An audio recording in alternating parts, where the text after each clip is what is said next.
içinde bir ses darıxır. O ses mənim deyil, qəlbiminkidir. Gözlerim yolunda hey boynu bükük. Bu intizar mənə səndən hədiyyədir. Sen benim ömrümün yarımçıq bəndi.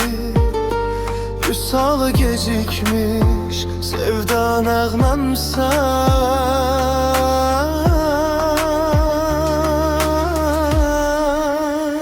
Ey ruhumun əndəmi, eşkim pənahım, sen benim en temiz saf günahımsan. Sensiz bu dünyanın rengi bozarıp, zulmet gecelerde tek sabahımsan. Ben seni sevmedim, ben sana köçtüm. Sen benim özümden kaçış yerimsen.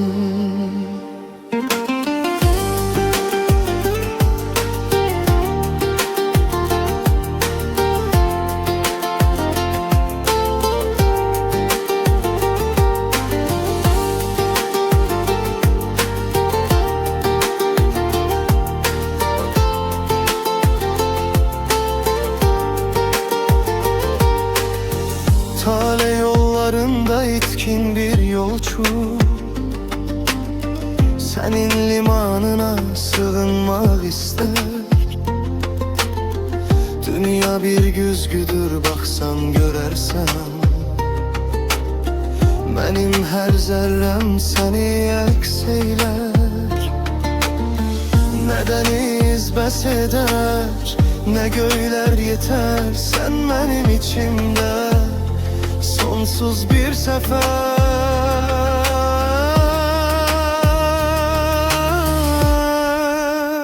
Ey ruhumun endemi, eşkim pənahım, sen benim en temiz saf günahımsan. Sensiz bu dünyanın rengi bozarım, zulmet gecelerde tek sabahımsan.